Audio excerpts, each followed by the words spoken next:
Hello, everybody. This is Gerald Salenti, and it's Wednesday, December 13th, 2023.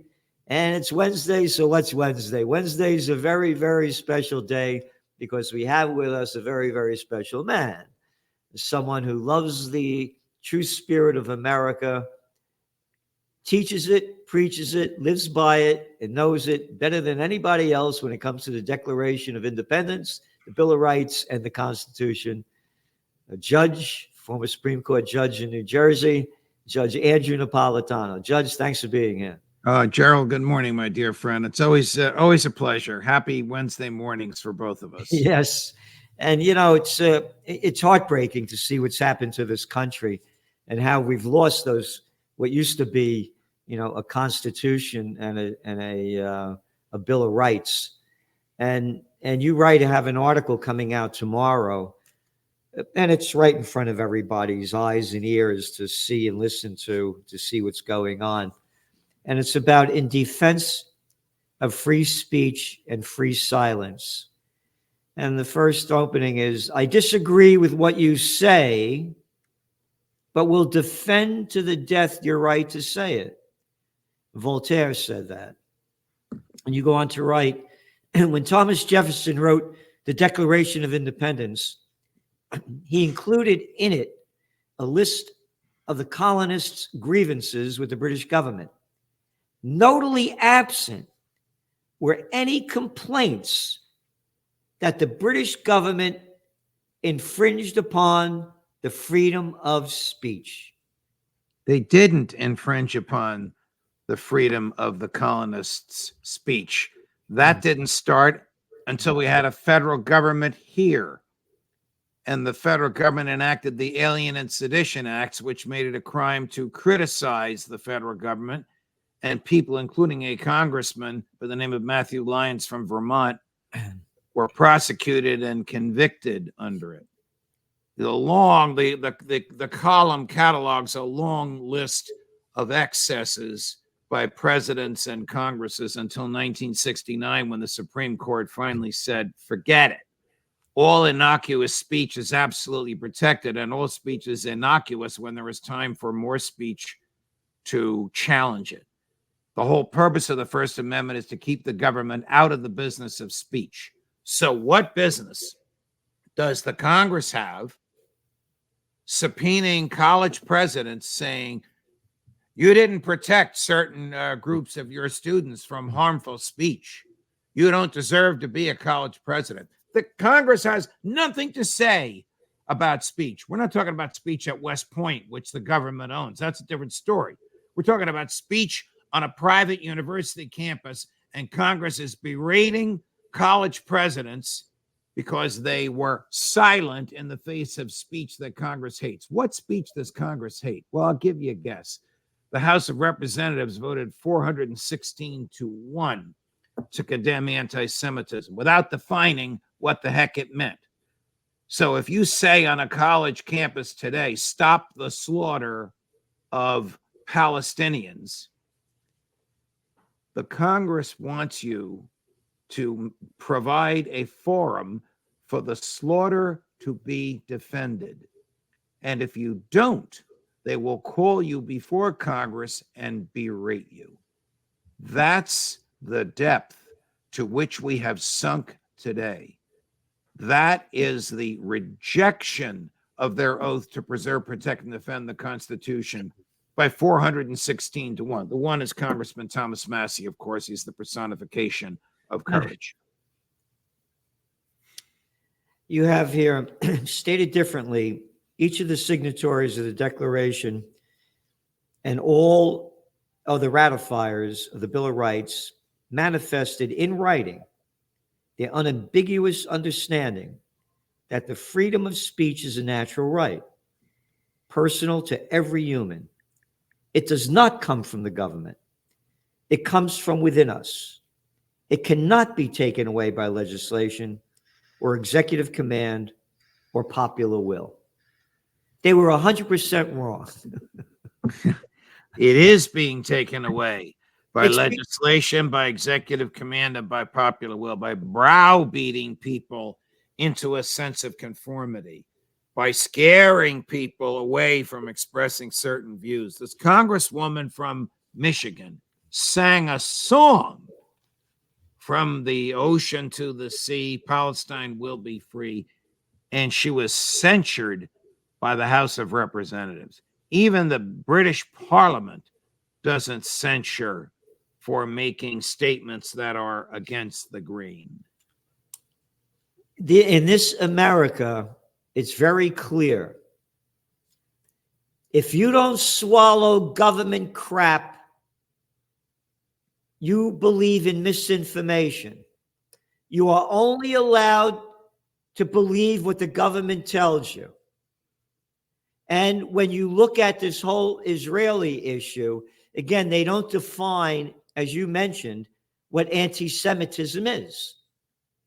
So let's make this clear right away, right up front. Don't, as I say, don't you call me an anti-Semite, and don't you tell me I hate Jews when I am opposed to the genocide being committed by Israel against the Palestinians in front of everybody's eyes. And as I say, 3 of my last 4 girlfriends were Jewish, and my best friends are Jewish. So save the anti-Jewish crap. Just like I'm opposed to America's Afghan war, I'm opposed to America's Iraq wars, I'm opposed to America's Syria, Libya, Yemen, and other wars. So don't call me an anti-American. So now, to make this clear about what's going on with calling him an anti-Semite, none, 0 of the leaders of Israel, beginning with who was the first one, Ben Gurion, and then Golda Meir, and all the way up to Netanyahu, they're all Ashkenazi Jews. They're from Eastern Europe. They are not Semites. Clear as can be. The people running Israel are not Semites. The Palestinians are Semites. They're from the Mesopotamia region. So if you're going to call anti-Semite attacking Palestinians, they're Semites. The Israeli government is anti-Semitic because it wants to wipe the Palestinians off that part of the earth. This is a horror. And what they did with these, again, what the hell right does Congress have to call up presidents of universities to, who the hell are you to, you know what I would have said if I was one of those presidents? Go screw yourself. Who the hell are you to tell me what to do? Right. Who are you to tell me what to say and when to remain silent? These are natural human rights that individuals have, and the government has no business putting its thumb on the scale of these public disputes. The government has no right to tell the president of Harvard or the president of the University of Pennsylvania. They could be monsters. They could be great people. They could be plagiarists. They could be jerks. They could be saints. Doesn't matter. The government has no right telling them what to say and what not to say and berating them when they don't march to the government's tune.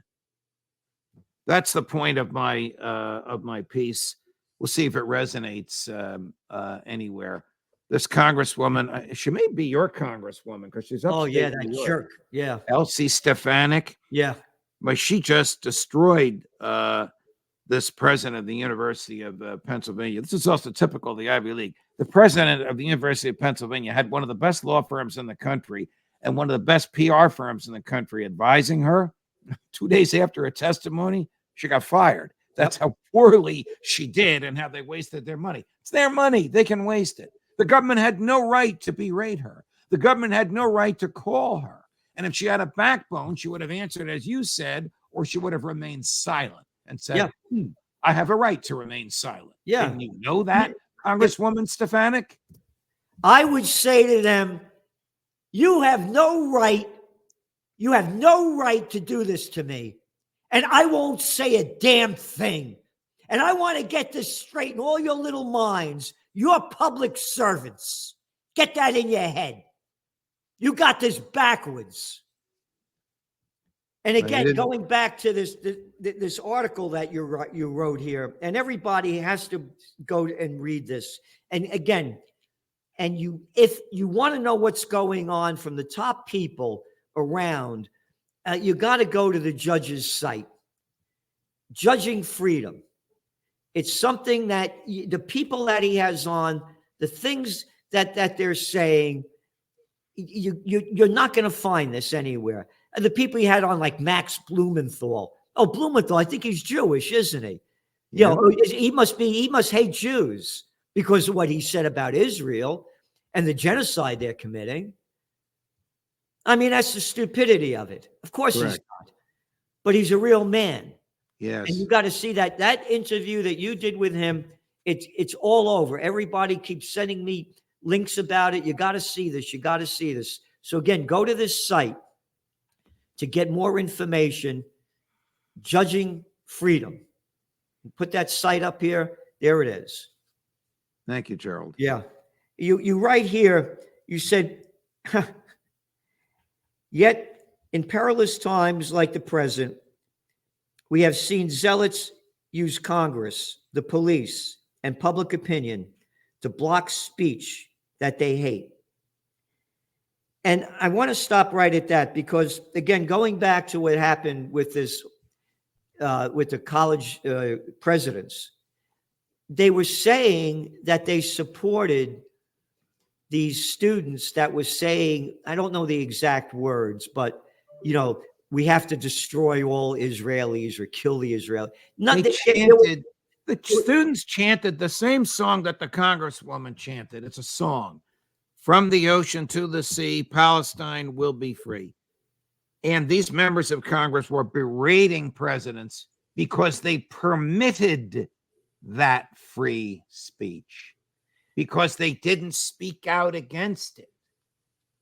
That's well, what they also claim that these students said other things. Yes. And the fact is that they asked to show a video or anything of them saying that, and they couldn't come up with one of them. They never said what the Congress said they said. And again, all they were saying was, you know, stop the slaughter, ceasefire, and what you said as well. So, you know, there's this guy, another clown boy. I think he was in the military, United States, you know, intelligence service or something. Yeah, intelligence in military is an oxymoron because there are no intelligence among them. This guy, he's a senator down in Virginia. Tim Kaine, do you know him? I know of him. Yesterday, the guy that playing the president of Ukraine, and of course, before he was the president of Ukraine, he was a comedian that played the piano with his penis. The videos are there for anybody to see it. And now he's the president of Ukraine, came to the United States to ask for more money to keep blooding the killing fields. And as he's speaking, he's standing under a picture of George Washington. George Washington. So this guy, Kane, says, presidents, there he is. Oh, good shot, Dylan and Jane. Great. President Zelensky spoke to the Senate today about the critical role of American support for Ukraine democracy. Democracy? What are you talking about? He stood beneath the portrait of George Washington, who helped birth an American free from domination by a great power. This was a moving moment. First of all, Ukraine is no democracy. And matter of fact, the little clown boy said, no presidential election, I'm staying in. Right. Then he goes on to quote Washington. Washington, huh? It is our true policy, this is George Washington's farewell address, to steer clear of permanent alliance with any portion of the foreign world, observe good faith and justice toward all nations, cultivate peace and harmony with all. The nation which indulges toward another in habitual hatred or an habitual fondness is in some degree a slave. It is a slave to its animosity or to its affection, either of which is sufficient to lead it astray from its duty and interests. A passionate attachment of one nation for another produces a variety of evils. Sympathy for the favorite nation, facilitating the illusion of an imaginary common interest in cases where no real common interest exists, and infusing into one that emanates of the other, betrays the former into a participation in the quarrels and wars of the latter without adequate inducement or justification. And this little clown boy,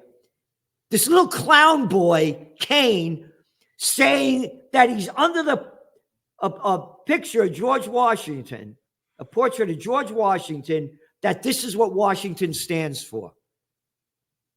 When Washington was totally opposed to our being involved in foreign entanglements.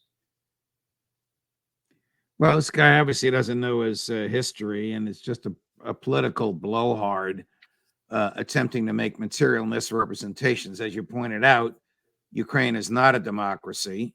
Zelensky wants to be president for life, and he may be president for life because his life is probably not going to go on much longer since the government is collapsing. And Washington never stood for the type of foreign aid and foreign entanglements that Zelensky was requesting as he stood under a picture of him. And Senator Kane totally, materially, and disingenuously misrepresented American history. And it goes back to your article. The misrepresentation of American history, the country that our founding fathers fought for life, liberty, and the pursuit of happiness, that have been stolen from us in front of everybody's eyes for all to see. You go on, during the Civil War, President Abraham Lincoln locked up thousands of journalists in the North who were critical of his war efforts. During World War I, President Wilson, who my alma mater, president of Princeton University, is trying to erase from its memory, arrested students for reading the Declaration of Independence aloud or singing German beer hall songs. Now, I'm mentioning this again, you got to read what the judge is writing here, but what's important about this, two wars, Abraham Lincoln's murderous war that killed what, some 700,000 people, destroyed the South? Yeah. Woodrow Wilson's murderous war that dragged the United States into it. We're fighting for democracy. I'm a Yankee Doodle dandy. They do this at wartime, just like they're silencing us now as wars are raging. The silencing of us now is a prelude to war, because as you have said countless times, better than anybody else, Gerald, when all else fails, they take you to war. Biden's presidency is a failure, and his only hope of reelection is if he's a wartime president and he can whip up patriotic war enthusiasm behind him. Late last week, he had an impromptu statement to the press. It wasn't a press conference. He just stood in front of cameras and read script for about 90 seconds and basically gave the domino theory. If Putin takes Ukraine, he's going to go after Poland. And if he goes after Poland, that's NATO, and that's going to produce American boys fighting Russian boys. This is nonsense. First of all, 6 months ago, Biden said Putin has lost. Well, he knows that Putin hasn't lost. The Ukrainians have lost. Second, Putin has no interest whatsoever in taking Ukraine. He just wants to be sure that NATO isn't there to aim its missiles at Moscow. And he has no interest in going anywhere else in Europe. He'd rather make money from Europe by selling them natural gas, which he could do if we hadn't destroyed their natural gas pipeline. And talking about natural gas and the bottom line, there was an article in Zero Hedge about how United States oil and gas exports have exploded since Biden put sanctions on Russia. And the United States is making, the companies in the United States are making a ton of money by selling all the oil and gas that Russia was selling to European and other nations that they're not allowed to buy anymore.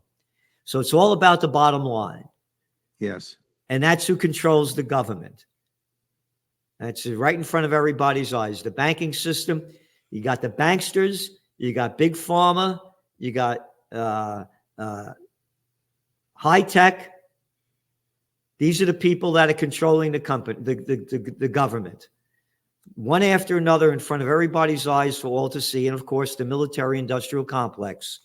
And on that note, I would like to read something from, again, which the little clown boys can't stand. Every gun that is made, every warship launched, every rocket fired signifies in the final sense a theft from those who hunger and are not fed, those who are cold and not clothed. The world in arms is not spending money alone. It's spending the sweat of the laborers, the genius of scientists, the hopes of the children. This is not a way of life at all in any true sense.